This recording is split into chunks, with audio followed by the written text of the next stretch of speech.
First, let's take a look at the physical appearance of the meeting place of a typical church in America. The trend over the past few years for churches has been to attain the status of megachurch.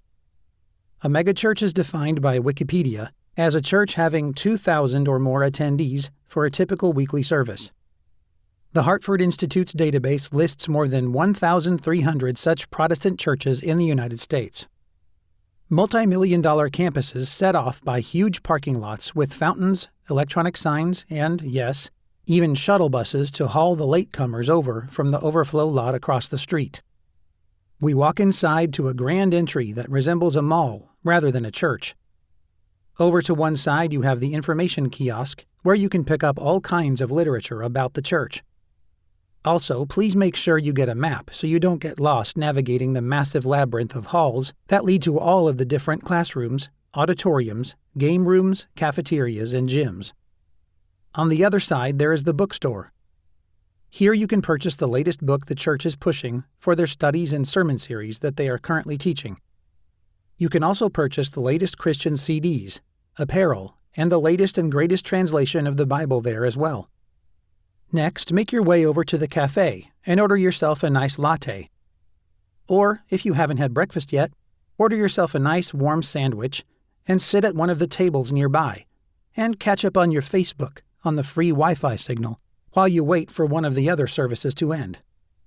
If you have children, you can take them down the hallway and check them in at the kiosk outside the children's wing of the campus. They will give them a nice sticker to wear and herd them around to the appropriate classrooms. Don't worry, you won't have to be bothered with seeing your children during service. That way you are free to use the amenities without little Susie ruining your buzz.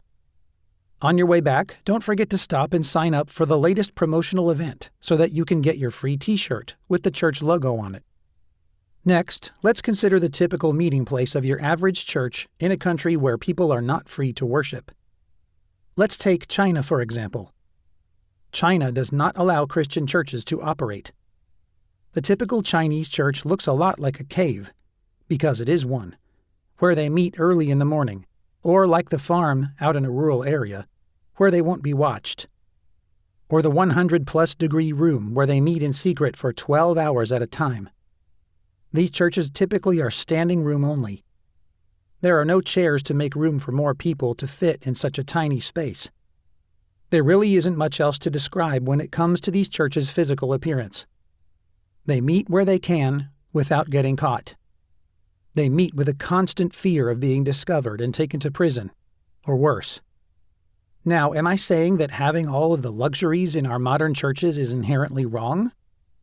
No, that's not the point that I'm trying to make at all. There is nothing wrong with having things such as bookstores and coffee bars in churches. But when these things become selling points for the church, then there is a problem. These things can be great resources for getting material to read and study, and for creating an atmosphere of fellowship. But some churches are trying to use these things as a stream of revenue. We should be so hungry for God that it doesn't matter what luxuries are available, or if the seats are uncomfortable, or if it's a little warm, or too cold. We should be satisfied as long as God is present.